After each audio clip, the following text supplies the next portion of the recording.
इन्द्रियस्येन्द्रियस्यार्थे रागद्वेषौ व्यवस्थितौ तयोर्नवशमागच्छेत् तौ ह्यस्य परिपन्थिनौ. Raga-dvesha, attraction and repulsion towards sense objects, rest in the sense organs. Nobody should be controlled by these two, one's enemies. So here it is. In this portion, he used between now and the end, verse 43, he uses 4 words, all of which mean enemy. Here he says paripanthin, then he says vairin, nitya vairin, shatru.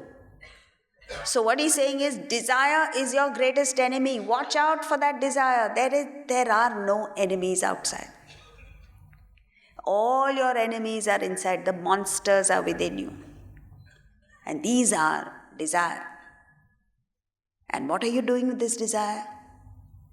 You're feeding the desire, you're promoting the desire, you're nurturing and nourishing the desire. And therefore, what has happened is we have all turned into monsters because of that desire. The world over, everybody is revving up desire. And therefore, you're not content, your minds are agitated, you can't get what you want. That's the thing. Now, why is he using the word enemy? Because, number one, he's speaking to Arjuna. Arjuna is a warrior, and a warrior immediately reacts to the word enemy. But for the rest of us who are not warriors, it still is applicable. Desire is that which stands between you and the object of desire. Desire is that which makes you unhappy.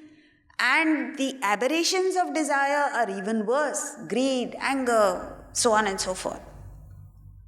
And yet, you don't understand it.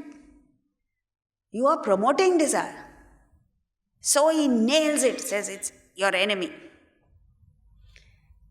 These enemies we are courting. It's like, having a spy in your home, somebody who's working against your family. And you keep him at home and you see every meal you're sitting there persuading him to eat. Please have, please have. You open up the whole house to him, and what does he do? Clean you up completely. Walk away with all your fortune. That is what desire is. So, attraction and repulsion, raga dvesha rests in the sense organs, not in the sense objects. In other words, it's not that a sense object per se is likable or otherwise. The whole thing depends on you. You have likes and dislikes. You're born with likes and dislikes. Very strong likes and dislikes. And during your lifetime, you cultivate more. These then form a powerful driving force that drives you into the world to collect what you like and discard what you dislike. You may say, what's wrong with that? The problem is, often what you like is not in your best interest, and what you dislike may actually be what is good for you. So you're leading yourself up the garden path. What do you do with it? Don't discard likes and dislikes. Just don't allow them to control you. Don't make them your boss. You should be the boss. You means your intellect. In chapter 2, verse 64, he spells out the mechanism of self-control. The intellect decides whether to act on a like or dislike or not. And when you meet with new experiences, the intellect knows exactly where to cut it. Drop the experience. Once you experience it, end the experience with the experience. Don't allow the hangover effect. So if you linger in that enjoyment, you create more likes and dislikes. And the power of these likes and dislikes is such that one desire, one weakness, one aberration in your system can destroy you completely. We've seen that. So therefore, watch out, he says. Children are in this generation, younger and younger children are exposed to intoxicants, are exposed to, substances. And once you contact them, once you come under their sway, it is impossible to break free.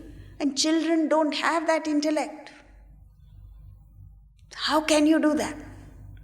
Even as adults, you don't have the ability to control. In Shakespeare's Othello, Iago, the villain of the piece, who's jealous of Cassio, who's been appointed captain in preference to himself, wants to pull him down, and he can't because he's an extraordinary person. And he devises a method. Just before Othello comes, he gets this man completely drunk. And Cassio makes a complete fool of himself. Othello gets mad with him. And after he recovers, he understands. He looks at the bottle and says, "O thou invisible spirit of wine, if thou hast no other name to be called by, let us call thee devil." So it's not the bottle that is the devil is within you. But just if your intellect is not in place, anything is enough to topple your personality. Therefore, it's extremely important that the intellect is developed from the age of 7, and sometimes nowadays you find even younger children are thinking. They must be given, the intellect must be given food, just as you give the body food. We are focused on food and clothing and toys and parties and everything. We just don't have the focus on food for the mind, food for the intellect. That process must start. And that can start only when your intellect is in place. So, that's the most important part here.